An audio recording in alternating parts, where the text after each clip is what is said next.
Coming up next on Passion Struck. I think a lot of the confusion surrounding intermittent fasting is really just semantics. Some people think it means starvation. Others think that it represents this disordered pattern of eating. And I like to remind people that it's just eating less often. That's really as simple as it is. Welcome to Passion Struck. Hi, I'm your host, John R. Miles, and on the show, we decipher the secrets, tips, and guidance of the world's most inspiring people and turn their wisdom into practical advice for you and those around you. Our mission is to help you unlock the power of intentionality so that you can become the best version of yourself. If you're new to the show, I offer advice and answer listener questions on Fridays. We have long-form interviews the rest of the week with guests ranging from astronauts to authors, CEOs, creators, innovators, scientists, military leaders, visionaries, and athletes. Now, let's go out there and become Passion Struck.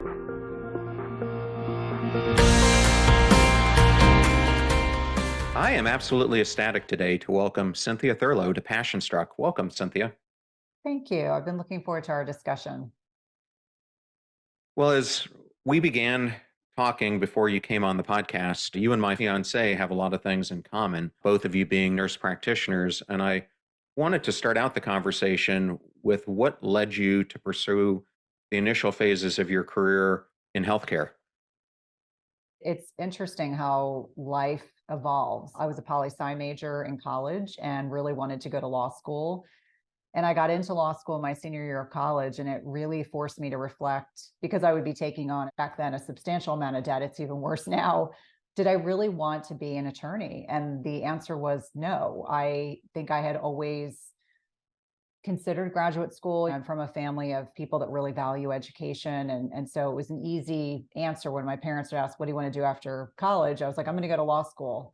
And then when I'm faced with this decision and the concept of taking on quite a bit of debt, it really forced me to examine, was that really what I wanted to do? And the easy answer is I graduated from college. I got a somewhat decent job. I say somewhat decent because you leave the womb of college where you have a lot of flexibility, and then all of a sudden you're in a suit every day going to an office and you work Monday through Friday and there are no long vacations. I know you're expected a lot of times to work evenings and weekends. And I didn't love what I did. And I started to really reflect on what did I want to do.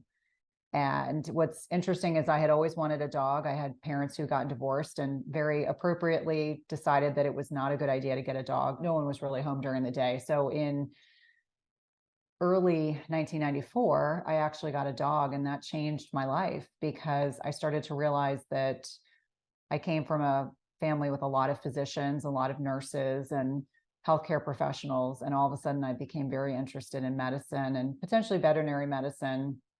And so I would work Monday through Friday and would take pre-med classes in the evenings. And that got me really excited. I was like, science is actually what I want to do. And initially I thought I would go to med school. And then I was sitting in a class and one of the professors, because I was a couple years older than the undergrads, he said, what are you doing? And then I explained to him, I was pre-law and I got into law school and I decided not to go. And I really hate my job, but I have to do something to pay the bills. And what I found was this amazing clinician who was also a professor who said, have you ever thought about becoming a nurse practitioner? And I was like, oh, I don't want to be a nurse. That was my, visceral response because I had so many family members, both my grandmothers, my mom, several of my aunts were all nurses. And I was like, I don't want to do that. And he said, no, you should really think about being a nurse practitioner. And he actually put me in touch with his sister who was an NP.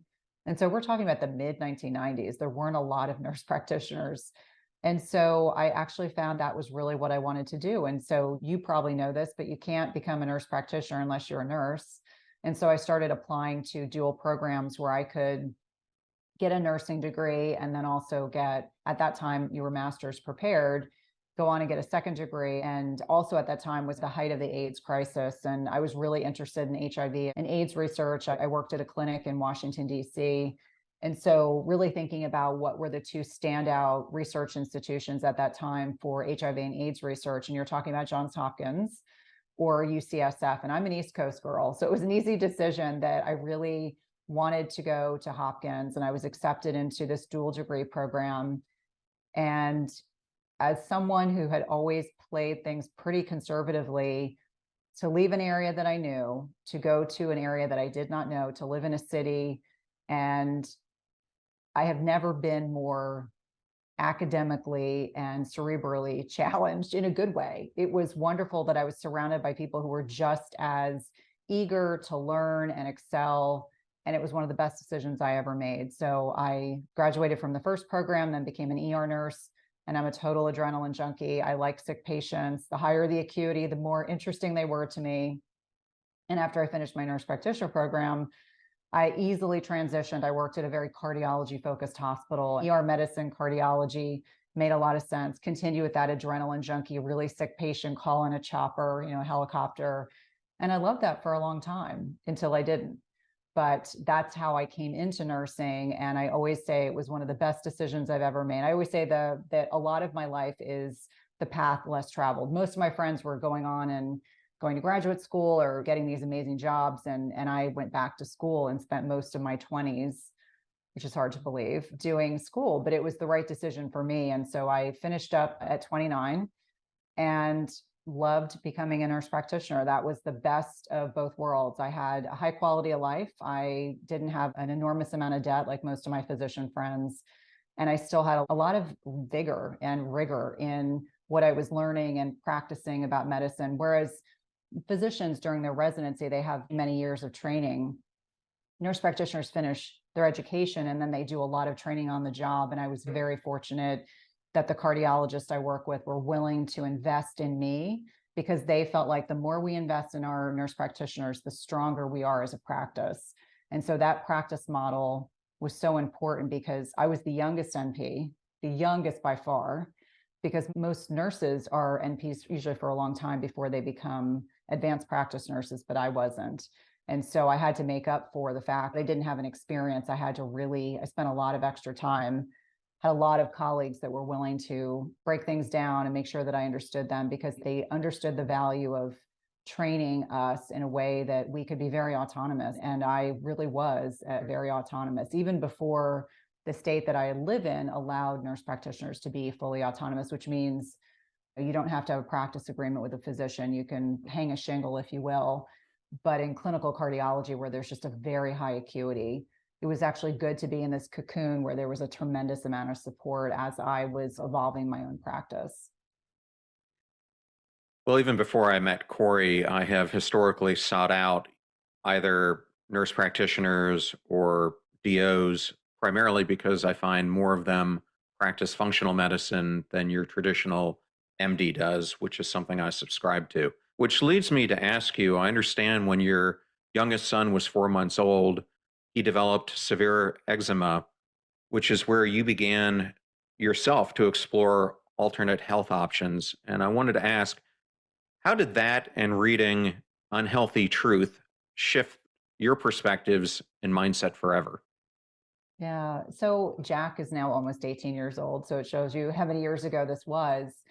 But my exclusively breastfed baby had horrific eczema to the point where when I looked at him, I kept thinking, this can't be this bad. I eat a pristine diet. How could he possibly have eczema? And we did the traditional things. I took him to the pediatrician. They prescribed high potency topical steroids. They said, oh, it's nothing you're eating. Your diet is pristine. It can't possibly be contributing. And for me, that really became this process of awareness around the fact that his skin was just a manifestation of what was going on in his gut and in his body, that degree of inflammation. And so I kept pushing for allergy testing. I said, I know he's a baby, but I just intrinsically think there's something he's being exposed to. And I thought it'd be benign. Oh, it's raspberries. It gets worse with raspberries. Well, it turns out he had life-threatening food allergies. He had peanut and tree nut allergies.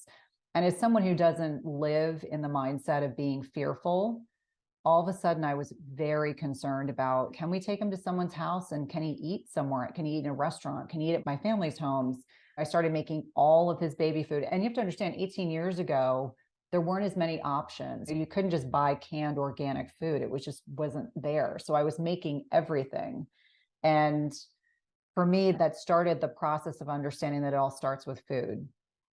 And then a few years later, I read a book by Robin O'Brien called The Unhealthy Truth. And I was so upset when I read this book that I could read it a chapter at a time because I had never heard information like this, that this interrelationship between profits and the processed food industry and the food industry in general, and understanding that for many children, we have escalating rates of food allergies, food sensitivities, life-threatening food allergies, and a lot of it is a byproduct of many factors. But for me, that was really a changing point. That's when I started to understand that there were limitations to traditional allopathic medicine. And let me be clear, allopathic medicine is important. If you have an emergency or you need critical care, that is where allopathic medicine, I believe, really excels. But for prevention and dealing with things that come up, that we're very focused on treating symptoms and not root cause. And so I kept trying to have these conversations with the pediatrician, who, to her credit, was very patient with me.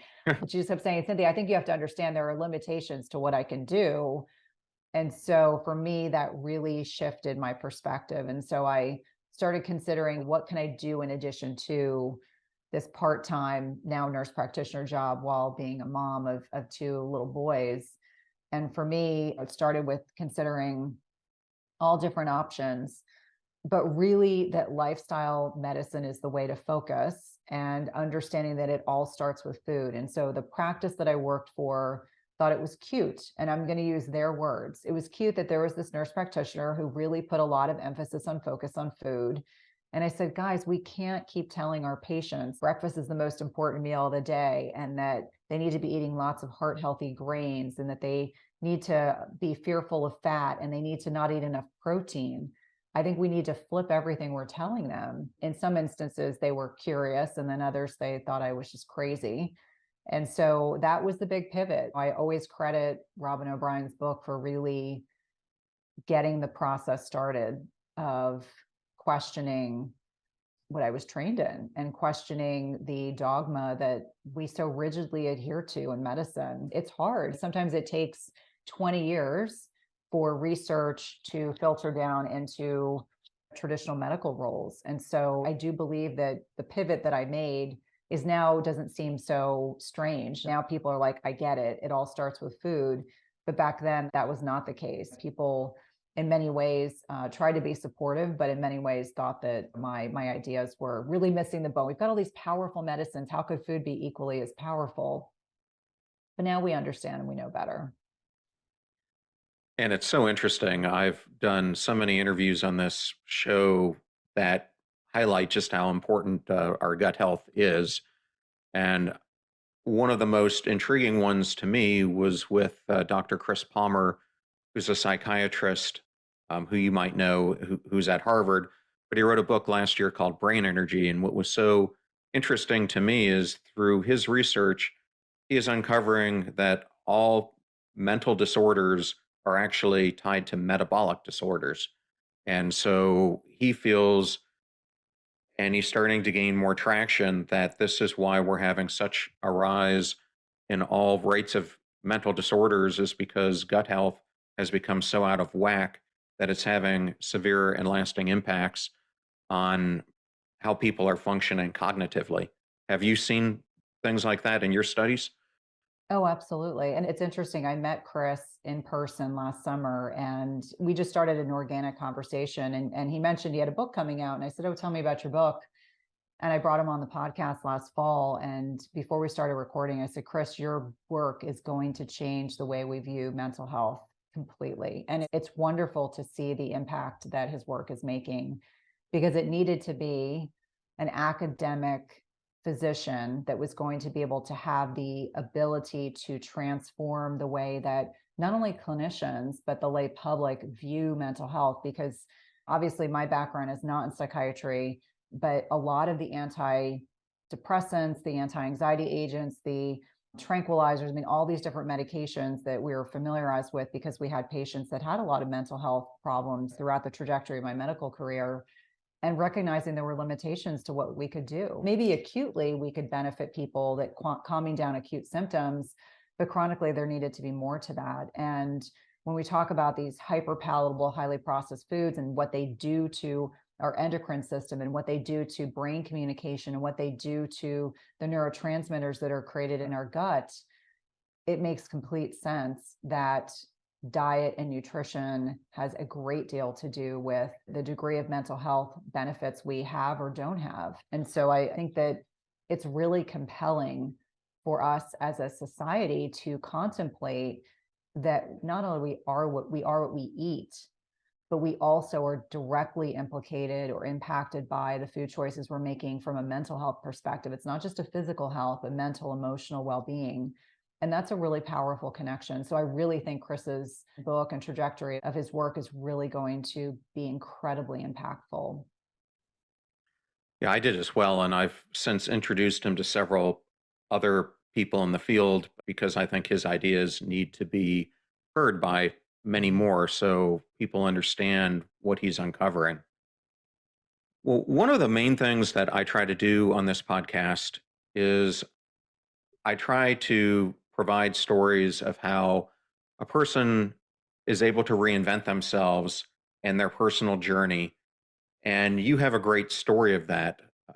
Can you talk about your journey from being a clinician to becoming an entrepreneur and what inspired you to make that transition? Oh, yes. This is one of my favorite things to talk about. So obviously I had worked in clinical cardiology for 16 years. I love everything about the heart, but I was growing increasingly disillusioned with the traditional allopathic model. I'd go to work, I'd write a lot of prescriptions, I'd see patients in the clinic, in the hospital. I was like, gosh, I could do so much more if I just had more time to talk to them about lifestyle. And in February of 2016, I literally woke up one morning, looked at my husband and said, I can't do this anymore. I'm going to give an appropriate time for leave, but I can't do this one more day. And I'm married to a very fiscally conservative man who panicked that I was going to leave this well-paying job to leap into becoming an entrepreneur. It was actually April 1st of 2016. I took that leap. And I don't recommend this, that you do it without a business plan, but I took that leap and I kept saying to my husband, I'm going to be successful. There is no question in my mind. I'm just going to figure out the how. And so almost instantaneously, I started attracting women that were the same stage of life I was in, early 40s, feeling like their needs weren't being met by the traditional medical system, feeling that their needs weren't being met or heard. And so I started creating group programs and I started creating one-on-one work that I was doing. And that evolved into a lot more than that. It ultimately led into creating a podcast with a clinical psychologist friend of mine. It evolved into wanting to do a TED Talk because I'm a total introvert. And I thought that would be a fun challenge. That would be a scary challenge, but a safe thing to do. And the year that I accepted my first TED Talk, I also accepted a second, not realizing that a few months after that, I was going to end up in the hospital for 13 days. And what's relevant to the conversation that we're talking about now is that as a clinician, as someone who's taken care of very sick people throughout the trajectory of my career, to suddenly be one of those very, very sick people was really humbling. The concept of surrender, because I realized I could continue to fight and fight everything that I didn't want to be in the hospital. I didn't want to be there. I wanted to be home, but obviously was too sick to be home. And the concept of surrender, that when I finally was at peace with the fact that I was going to let this really talented team of physicians and nurses take care of me to help save my life, that things fell into place. And my number one priority was to leave the hospital and get home to my family because my boys at that time were still pretty young. Number two was I was still committed to doing this talk. And as crazy as everyone thought I was to say I still wanted to do the talk, I just said, for some reason, I feel really compelled to still do this talk. And initially, when I left the hospital, a great deal of it was to prove to myself that I hadn't been as sick as I had been. I'd lost 15 pounds. I'm not a very big person. I looked very emaciated. And credit needs to be given to the TEDx organizers that they were supportive cautiously, that this woman was going to do this talk 27 days after being in the hospital. And so I got up on stage. I said to my boys, I'm going to do this talk. I'm going to get off the stage and then we're going to have a really great summer. And that was the sole intention. I just wanted to show my kids I was okay. And so I went back home. And then in May of 2019, things changed forever because that talk went viral. And when it went viral, my team and I were not prepared for what ensued. It was all the wonderful things that came from that, but the trajectory of my business really accelerated like a rocket. And so I humbly say to everyone that's listening that my great lesson through all of this is that through great adversity comes opportunity, that sometimes in our toughest moments, when we dig really deep, the universe, God, whomever you believe in, I really believe that I had to go through all of the suffering of being so sick and being hospitalized and that recovery to get to where I am now. And I always say there's the before Cynthia and there's the after Cynthia, because there's nothing like the threat of thinking you're going to die to make you realize that you need to live the rest of your life with tremendous purpose. Not that I was lazy or uncommitted to my family or my loved ones, but now every day counts. And everything that I do, I try to make sure that as an entrepreneur, that I'm making a bigger impact. And that's really coming back to your original question, that if I remained as a traditional nurse practitioner in that cardiology practice, I wouldn't be where I was today. So now I get to impact more people, and especially women, impact and inspire and educate more women to be able to take control of their lives and not feel like they're less important, that they're less than because they're at a different stage of life. And so for that, I'm really grateful. But my entrepreneurial journey has been an incredible one. And now I can sit back and say I've learned so much about creating a business, growing a business, having a social media online presence, being able to interview. I know we were talking before we started recording. I think podcasting is one of the best form of networking that's available. Having the opportunity to talk to so many incredible and amazing people on a daily basis. And then being able to be at events and meet people that you've really impacted their lives. I think that it's such a blessing. And as an introvert, it would never have happened otherwise. I had to get outside of my comfort zone and I had to leave what was familiar. And again, it goes to the path less traveled. There's been very specific times in my life when I've done what most of my peers would not do. And that's not a judgment. I'm just saying that it's part of my personality that I can be a little risk-taking within a comfortable kind of set of parameters. And so again, that big shift that makes through great risk comes great reward. I'm a fervent believer in that. And that's where I've gotten to where I am today and continues to evolve and shift. And I'm sure for even you in your business, finding things that you like, leaning into the things you like and saying no to the things that you don't like, I think is very important.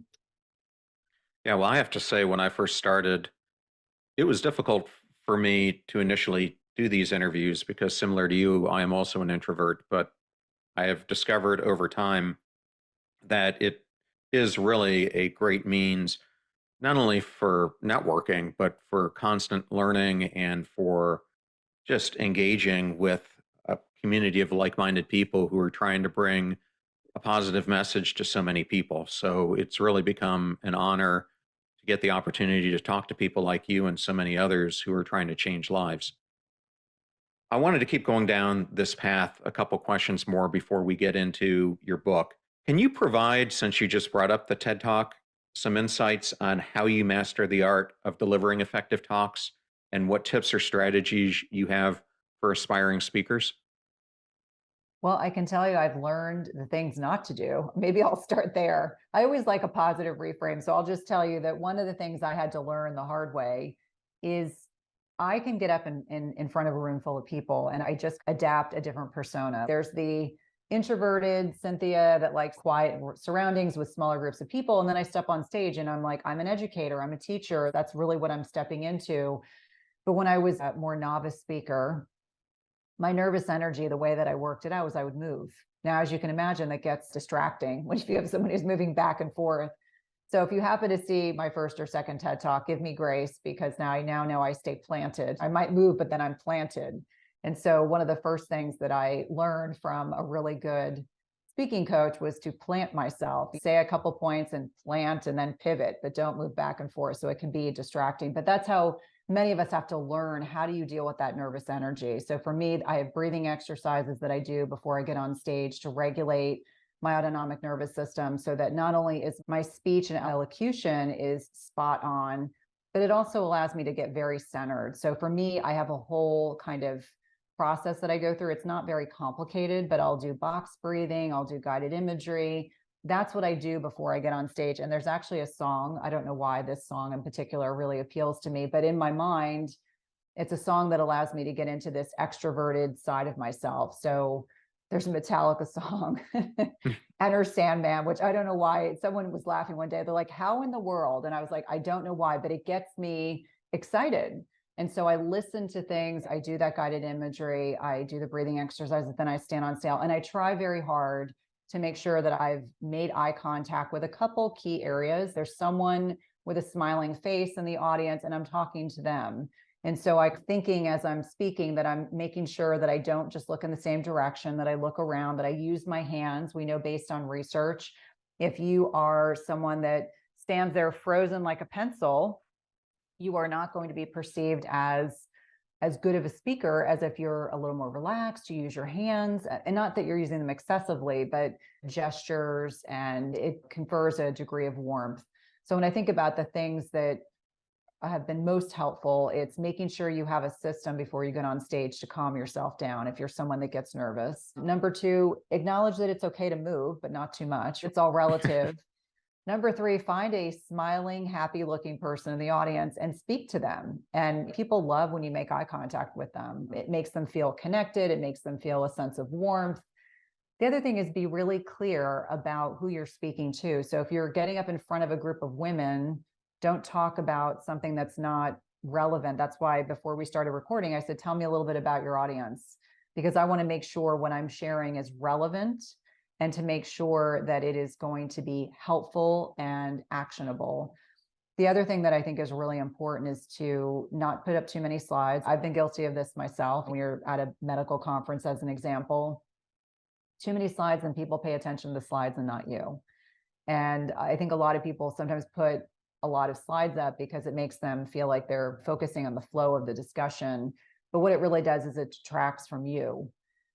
The last thing that I would say that I've found to be, super helpful in terms of speaking is to step outside your comfort zone. If I only spoke to people that were interested in intermittent fasting or metabolic health, that's all I did all the time, that would not allow me to grow. So I like to speak on a variety of topics. My team knows this. It's always finding out someone's niche. How can we serve them? What would be of greatest interest? And actually, the way I grow is when I have to talk about things I'm less familiar with, I haven't spoken about before. I'll give you an example. In July, I was asked to speak at a mastermind event for couples. And so I'm going to actually be talking about relationships, especially with your partner. I've been married for almost 20 years, and they really wanted to know, what's it like to be an entrepreneur and exist in a marriage, and how do you make it work? And so this is a very different type of conversation that I'm going to have because it's very personal. A lot of times I can get on stage, I may be able to talk a little bit about my children or some little story about myself, but talking about my marriage and my husband and my relationship with my husband, that's really personal, but it's also very freeing because I know that people are curious, what are the things I do to make my business work in the construct of having a happy, healthy marriage? And so I think those are the things that, had I known about before, would have really helped me as a speaker. But I think sometimes the way that we learn is by doing things not in the most ideal way. And then you can go back and course correct. So again, if someone sees either of those talks and thinks, gosh, Cynthia's moving around a lot, I didn't yet know how to focus my nervous energy. So now I do. So if you see me talk now, I don't move around a whole lot. It's like I walk and plant and I talk and then I walk and plant, but I don't go back and forth. And how have you incorporated humor into your talks as well? Because I know that's something that a lot of keynote speakers do. Well, I think on a lot of different levels that when we incorporate humor, it allows people to see that we're human. It allows people to relax and laugh. It makes things a little less serious. It's in my nature to sometimes be snarky, but never at anyone's expense. Let me be clear. But I think humor can allow people to see that there's more to you than just this shell of a clinician or this human being. And so the one thing I've learned is that when I watch really talented speakers talk, it's that connection. So whether it's laughter, whether it's a storytelling, whether it's the sharing of mutual shared goals, it's the connection piece. It allows people to see you're a real person. I think humor is very important. It has to be used carefully, obviously. I always say you want things to be funny, but you don't want it to be at the expense of someone else. So I think that's also very important. It's just the delivery, I think, can be something that needs to be structured very carefully, but not in a way where you have to make it overcomplicated. I think sometimes simple humor is sometimes the best way you can go. Well, Cynthia, thank you for sharing all that advice. I now wanted to turn our attention to your incredible book, Intermittent Fasting Transformation, the 45-day program for women to lose stubborn weight, improve hormonal health, and slow aging. And I did want to let the audience to know that we're not only going to be talking about things that impact women, but men as well when it comes to intermittent fasting. And this is of real importance to me because for years now, I have practiced intermittent fasting continuously. But it's interesting because depending on who I've had on the podcast, there are many different definitions of intermittent fasting. Can you explain what it is and why people get it so confused? Sure. I think a lot of the confusion surrounding intermittent fasting is really just semantics. Some people think it means starvation. Others think that it represents this disordered pattern of eating. And I like to remind people that it's just eating less often. That's really as simple as it is. That can be defined in terms of hours in which you consume food or you are in an unfed state. It can be defined by shorter fast, longer fast. There's a lot of different ways to do it. And now it's increasing in discussion groups, and it comes up almost regularly in terms of when I'm being asked to do talks or on podcasts. And I like to remind people it's not new or novel. It's actually something that has been incorporated in all the major religions. And so it dates back to biblical times. It's just now, I think people are looking for different strategies to support their health that are not a short-term fix. That is, to me, intermittent fasting is a lifestyle. It is not a something I do for 30 days and then I go back to eating the way I was before. I think this is something that most people can embrace throughout their lifetime with a few caveats.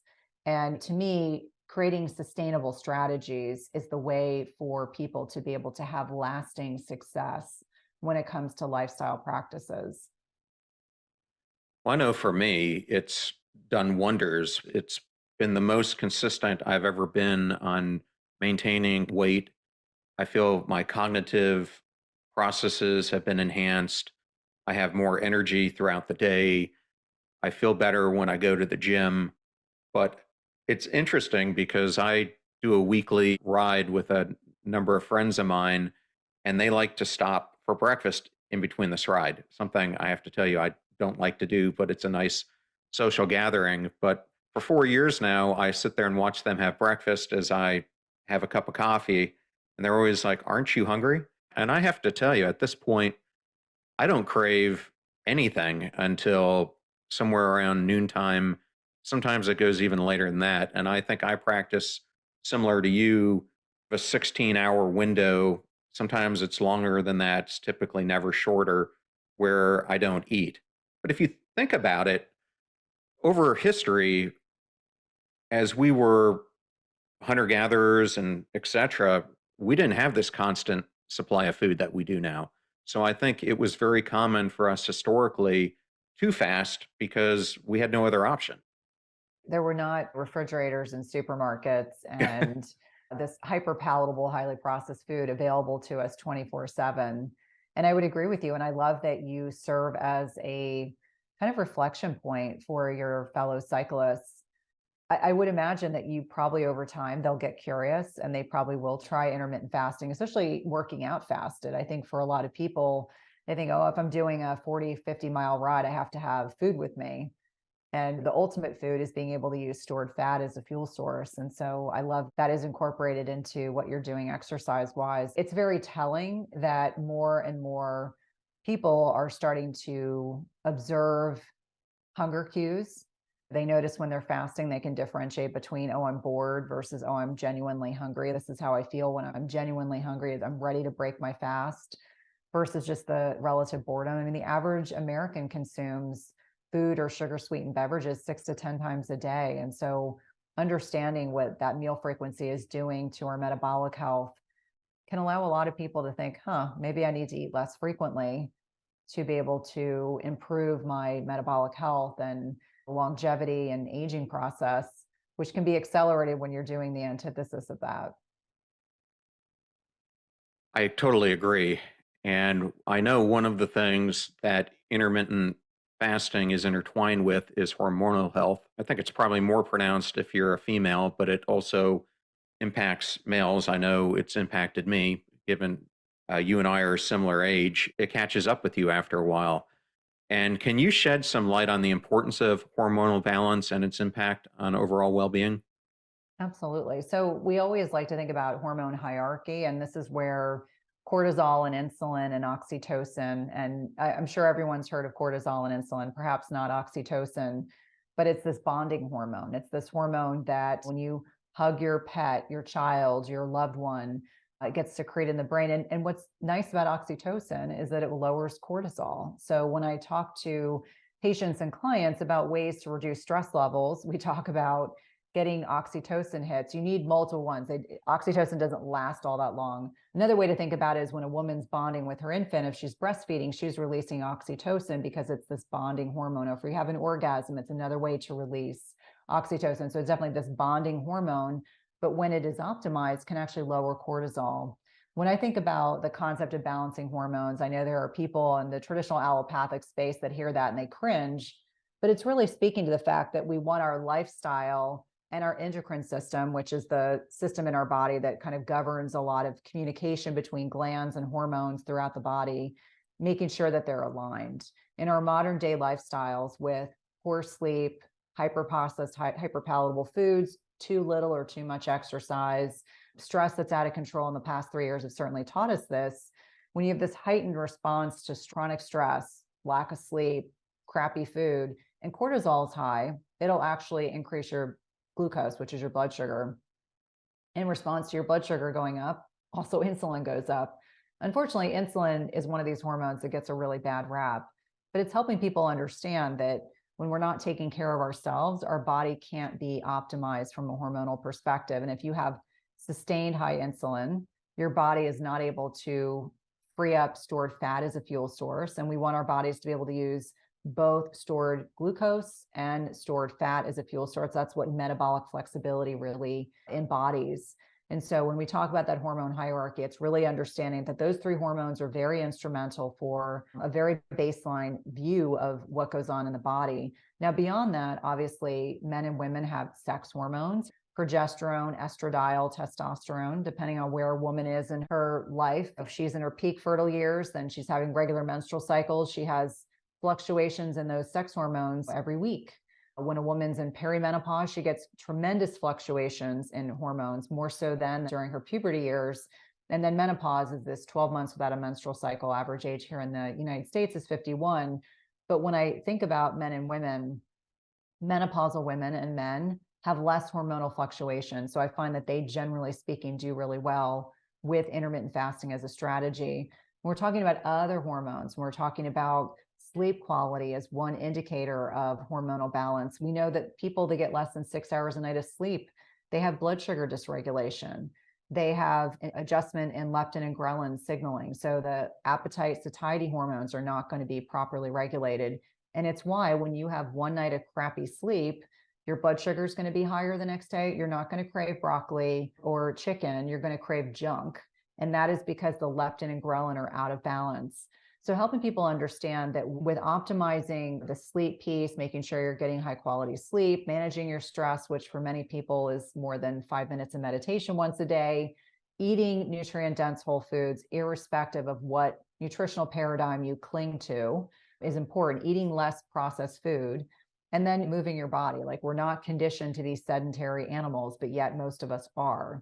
And by last estimations, the most recent study I looked at was only 7 to 8% of Americans are metabolically healthy. So most of us are not doing these lifestyle pieces in a way that is going to balance or support our bodies. But when those are dialed in and we look at meal frequency, so how frequently are you eating? Like I mentioned earlier, if you're eating constantly and your blood sugar, your glucose goes up, if you're chronically stressed, your cortisol goes up, your insulin will correspondingly go up to try to bring your blood sugar back down. You're not going to be able to lose weight. And this is one of those things that I think for many people, they don't understand why they're weight loss resistant. And it's because they are chronically stressed, they overeat, they're not getting enough sleep, they don't exercise. And with age, we start losing muscle mass. And that's a whole other discussion, really understanding the way that what muscles do for our bodies. It's not just locomotion, it's not just movement. It's also as a glucose reservoir. It's also an organ for insulin sensitivity. And I think that is becoming more increasingly, I think more of us are aware of that concept. It was certainly something I thought about muscles just as locomotion, and it's more to it than that. But for many people, as they understand that interrelationship between lifestyle and whether or not their hormones are within the context of being properly regulated, the more people can understand why that lifestyle piece is so important. And obviously there's way more hormones than that, but those are the ones that we typically think about as the most commonly known and the ones that I think most people have some degree of familiarity with. Well, I believe ultimately it comes down to the micro choices that we make on a daily basis. And as you said, all of this is interrelated. So you don't get optimal health just by doing one thing, all of it has to align. And so I'm glad that you brought up your sleep hygiene has to go along with your nutrition hygiene. You need movement in your life, which, as we're doing this podcast, I'm standing because I try to spend half my day standing and half of it sitting. And so these things, along with other aspects of your mental health, et cetera, all combined is what gets you to more optimum performance. So I think what you just said is so important for people to understand. And we were just talking about metabolic health. Are there any misconceptions or myths about metabolic health that you often come across? I think people don't understand what that term means. So I always like to define it. So when we're talking about metabolic health, we're talking about being able to use different fuel substrates, whether it's ketones or stored fat or stored glucose as a fuel substrate. And people that are metabolically healthy can do all of the above. If you are not metabolically healthy, AKA that is the 93, 92% of us are not metabolically healthy, that means we probably don't have well-controlled blood pressure. We probably have a waist circumference that's problematic. So for women, it's a waist circumference of greater than 35 inches, for a male, greater than 45 inches. Your triglycerides are probably elevated. Your blood sugar is definitely elevated. You may have low HDL. So for a male, yes, less than 45, for a female, less than 55. And that's one way to look at like metabolic health from a lab perspective. I think it goes beyond that. I think understanding of fasting insulin, understanding uric acid, looking at inflammatory markers. Are you someone that wakes up rested in the morning? Are you someone that is physically active every day? And I don't mean doing one CrossFit class once a week. I think a lot of people go to the gym and they assume because they went to the gym for an hour in the morning that they can sit and be sedentary the rest of the day. And I always say sitting is like the new smoking. It is far more problematic than people realize. And for those of us that wear like activity trackers, like I have an Apple Watch, it keeps me honest, trying to make sure we're aiming for a certain amount of steps. How frequently are you eating? Because if you are eating snacks and mini meals and eating 6 times a day, that's 6 times a day, your blood sugar goes up and your insulin has to go up. And depending on what you're eating, that may lead to glucose spikes. And if you're at all familiar with Jesse Ashape's work, Glucose Revolution, which I think is one of these books that really got people thinking and talking about blood sugar dysregulation differently, helping people understand that complex interrelationship between the food choices that we're making and whether or not it keeps our blood sugar stable. So when we talk about metabolic health, someone that has healthy blood sugar regulation will eat a meal and not fall asleep afterwards. They're not going to get hangry when they get hungry. They're going to be able to lose weight. They are going to be clear cognitively. And someone that isn't able to properly regulate their blood sugar will be the opposite of that. People that get hangry, people that have trouble losing weight, people that have energy slumps after a meal. It's not normal. It's not normal to feel like you need a nap after a meal. In fact, for me, if I eat a meal and I get tired afterwards, I'm like, wow, I must have eaten too much carbohydrate, even though I'm mindful of that. But it's all information that allows us to make decisions that are in our best interest. So when I talk about metabolic health, that's being free of being on medications to control your lipids, your blood pressure, making sure that your waist circumference is within a normal parameter, ensuring that you're fasting blood sugar. And actually, I was speaking to a podcast guest a little while ago, and it was talking about how a fasting blood sugar between 90 and 99 is not benign. It is not benign. And yet the common rhetoric that medical professionals tell their patients is if it's under 100, it's normal. No, actually, if your fasting blood sugar is 90 to 99, you are at 3 times greater risk for developing insulin resistance. It is not benign. We need to stop telling our patients that a blood sugar in the 90s fasted is normal. It gets this greater awareness, and the more awareness and more empowerment and more education we can give people to help them understand their metabolic health. And I jokingly say, but it's metabolic health is true wealth. because the more you understand about what you need to be looking for, the more you can course correct. Because most people, when I talk about these lifestyle pieces, they're like, well, that's a lot to do. I'm like, pick one thing. Go to bed 30 minutes earlier one night, or cut out snacking, or commit yourself to going to the gym and lifting weights one day a week. Like, just find one thing that you can work towards that is going to improve your metabolic health. And this isn't anecdotal. This is research driven. These are the things that are solid research in that suggests these lifestyle pieces are really what contribute to metabolic health. And that is a platform I feel very comfortable standing on, because I've been talking about these things for so many years now. Okay, well, I did want to spend some time with you on your 45 Days to Transformation program. Can you give us an overview of the program, what inspired you to create it, and what sets it apart from other programs that are out there? Thank you. Well, I can tell you it was created out of that viral TEDx talk, because all of a sudden people were coming to me and said, okay, I want you to teach me how to intermittent fast. So that was 4 years worth of research, figuring out, is it 30 days? Is it 60 days? Is it 45 days? 45 days is a perfect amount of time to walk women through how to go about prepping your house, prepping your lifestyle, dipping your toe into the proverbial pond of intermittent fasting, setting you up for success, helping educate you about what's going on in your body. What are the reasons why we fast? How do we fast effectively? How do we challenge our bodies? How do we eat to break a fast? How do we eat in a feeding window? What can we consume that doesn't break a clean fast? What distinguishes it? It is the very first book written by a clinician for women. And so I proudly say that it's the first of its kind. It was published in 2022. Almost every day we have women reaching out or saying, thank you so much for writing this book. It's changed my life. But it helps women narrow in on all of those lifestyle pieces that we've talked about in the context of, how do I set myself up for success?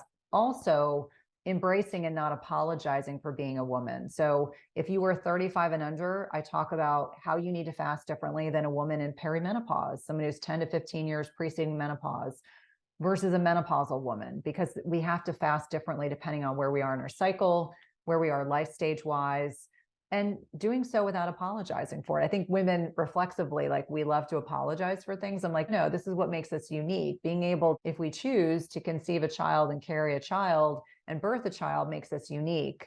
And so we shouldn't feel the need to apologize for our physiology. We should embrace it. And what would you say are some of the most important factors to keep in mind when you're at the early stages of implementing an intermittent fasting routine? I think if you're transitioning from a standard American diet and being sedentary, you have to first and foremost give yourself grace, because your body is not in a state where it's been optimized for fuel. So remember, I mentioned earlier, there's different types of fuels for the body. It's understanding that if your body's been predominantly using glucose as its primary fuel source, it is going to take a bit more time to get to the point where your body can use stored fat as a fuel source. So if someone is very sedentary, eating a standard American diet, it may take them 4 to 6 weeks to become fat adapted, meaning that their body can go in and utilize stored fat when they need it, as opposed to just burning like kindling, which is what glucose is. So that's number one. Number two is helping people understand that the first thing you need to do is to rip the Band-Aid off and stop snacking. You are never going to be able to fast if you continue to snack. So this forces you to restructure your meals. So protein, fat, and carbohydrates. You always have protein with every meal. You always have protein. That is the consistent piece, is either protein and healthy fats or protein and carbs. And so depending on whether or not someone is insulin resistant, if someone's insulin resistant or not metabolically healthy, they probably need to lower their carbohydrate threshold. And the way to do that is to increase their protein. So 30 to 50 grams of protein with each meal. If you have weight to lose, you're not metabolically healthy or insulin resistant, then you probably need to get your total carbohydrates, not net, under 75 grams per day. And for a lot of people, average Americans, 200 to 300 grams of carbs a day, that can be a little daunting, but it's something to work towards. And then lastly, being able to go from dinner to breakfast without eating. That's another kind of like hurdle. These are big picture things, like people are trying to imagine what an intermittent fasting lifestyle looks like. You have to be able to go from, as a starting point, from dinner to breakfast. So maybe that's 13 hours, but that's great. That's 13 hours that your body is going through digestive rest. It's optimizing things that go on behind the scenes. Your digestion gets optimized because it's allowed to take the time to function in an optimal level. And then you go from there. And so I always say, obviously, in the book, I really walk women through this whole process. I have a lot of men that read the book too. I just tell them lean into the menopausal women area where there isn't as much hormonal fluctuation day to day, week to week, like there are with other women. But we've gotten really great feedback and really giving yourself grace throughout the process. I don't expect the average person to go from eating 6 times a day, eating snacks and mini meals, to automatically fasting 16 hours. Like that may take a couple weeks, and that is okay. Okay, and then Cynthia, I have a number of questions that I got from audience members who heard you were going to be coming on the show, and these are all pertaining to intermittent fasting. The first one has to do with the green powders that are all the rage today. I'll have to admit, Athletic Greens has sponsored this program. I take these myself daily. If you use one of those products, will it break your fast if you take it during your fasting window? Yes, because it's food. So I'm an advocate of clean fasting, and I speak very openly about that. I want everyone to learn clean fasting, and then from there, they can determine what they want to do. Clean fasting means it is bitter coffee, bitter teas, water, and plain electrolytes in a fasted state. So save the athletic greens or other green powders. Maybe use it to break your fast. Maybe enjoy it with your first meal of the day, but that is absolutely something you want to take in a fed state. Okay, and the next question was on the lines of supplements. So a lot of people like to take their vitamins in the morning. Does that have any impact on your fast? I think it depends on what it is. I always say, when in doubt, leave it out. So that's like my standard moniker. If it's a fat soluble vitamin, if it's a probiotic, those things should be taken with food. If you are consuming fish oil, I would take that with food. But if it's like magnesium, if you have ashwagandha, like an adaptogenic herb, if you are told that you have a medication you need to take in an unfed state, like I have thyroid medicine that I take first thing in the morning, I take that completely fasted. As far as I'm concerned, hormones, you get a free pass on a hormone because you have to take it. I don't have a choice. There's no other way around it. But there's a lot of nuances. But generally speaking, when in doubt, leave it out. Like things like creatine, branched chain amino acids, they will absolutely break a fast. Consume them in your feeding window. If you're concerned, take it in your feeding window. Again, if it's magnesium, ashwagandha, plain electrolytes, you can absolutely consume them in a fasted state. Okay, and then the last question was, it's common for people to experience cravings or hunger pains during fasting periods. Do you have any tips or strategies for managing these cravings and staying on track? Yeah. So first and foremost, make sure you're eating enough in your feeding window. Sometimes you're getting cravings because you're not hitting those protein macros. You're not eating enough food in your feeding window. I see that a lot. I would say the other piece of that is if you have a rumbling in your stomach, sometimes it's dehydration. When we're in a fasted state, we have these counter regulatory hormones like norepinephrine that actually will suppress hunger.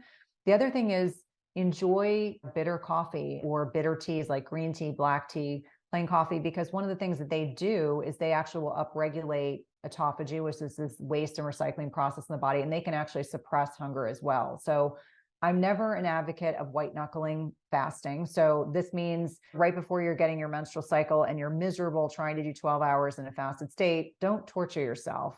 But if you're new to fasting and you're really struggling, maybe it's a day you need to break your fast. So understanding that you are going to experience a little bit of hunger.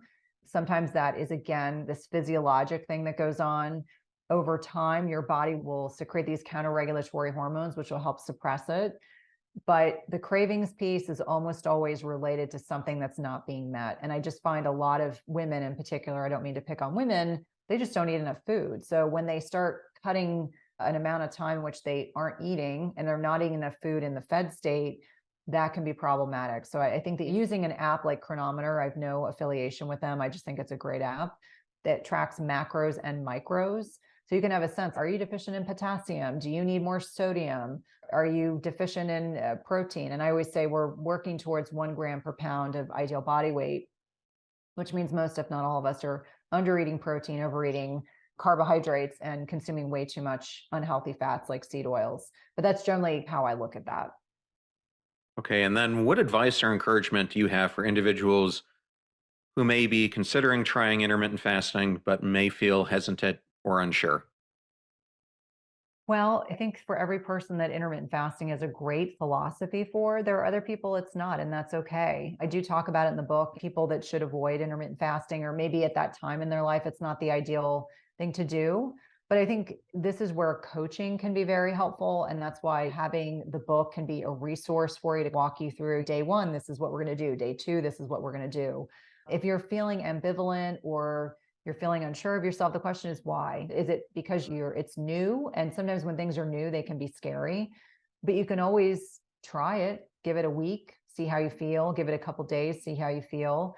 If you feel like things aren't working well or you don't feel good, then obviously you stop. Like I always say, there's no sense in white knuckling fasting. If it's working well for you, and for me, before I ever saw weight loss, I felt really good. I felt like my brain turned on. I got a lot accomplished because I wasn't worrying about eating breakfast. And so for a lot of people, they're pleasantly surprised. But I think there's nothing wrong with being hesitant, but examine why you're hesitant. Is it just because you need more resources? Is it because you feel less sure of yourself because it's new? That's okay. That's to be expected. But you can absolutely try it. Just like I tell my kids, you have to have a thank you bite. When they were little, you have to have a thank you bite, at least one bite. Just try it. You don't know it until you try it. Okay. And then, Cynthia, I always like to give fellow podcasters the opportunity to tell the audience about their shows in case my audience would like to learn more about yours. Thank you. So my podcast is Everyday Wellness. It is one of my favorite things I do in my business. I get to interview the best and the brightest in the health and wellness space. I get to interview researchers, clinicians, group experts, and it's one of my great joys is being able to connect with all these brilliant, like-minded individuals. So Everyday Wellness, you can find it on iTunes, Spotify, or wherever you find podcasts. Most recently, I'm trying to think of some of the more interesting host of characters I've had on recently, like Dave Asprey and Sean Stevenson and Glucose Goddess, who's a joy. I've had Dr. Chris Palmer on, as well as many other in the metabolic health space, but definitely one of my favorite things I do in my business, and definitely check it out. Okay. And then the last question would be, for things other than the podcast, where's the best place for listeners to go? Probably my website. So www.cynthiathurlow.com. You can connect to the website there. I'm active on Instagram. Be forewarned, I can be a little snarky on Twitter, although not at anyone's expense. And I have a free Facebook group for men and women. It's called Intermittent Fasting Lifestyle / my name. And that is on Facebook. All are welcome. Well, Cynthia, thank you so much for joining us today. It was such a pleasure to have you on the show. Thank you so much. It was great. I thoroughly enjoyed that interview with Cynthia Thurlow, and I wanted to thank Cynthia and Avery Books for the honor and privilege of having her appear on the show. You're about to hear a preview of the Passion Struck podcast interview I did with mental health expert and neuroscientist Dr. Caroline Leaf, who is known for her science-backed mind management techniques. We discuss her new book, How to Help Your Child Clean Up Their Mental Mess. You can't look to what our generations are facing as the cause of something, because social media is good. So is radio, so is television, so is AI. So they're not the problem. The problem is, what are we doing with them? The problem is how we're managing them. Instead of looking to an external cause as the cause of something like mental health, external causes do impact mental health, but it's blaming something without looking at the benefits of it. So it's about management of it. So social media is not bad, it's how we're managing it. The fee for this show is that you share it with family or friends when you find something useful. If you know someone who would like to practice intermittent fasting, then definitely share this show with those that you love and care about. The greatest compliment that you can give the show is to share it. In the meantime, do your best to apply what you hear on the show so that you can live what you listen. And until next time, go out there and become passion struck.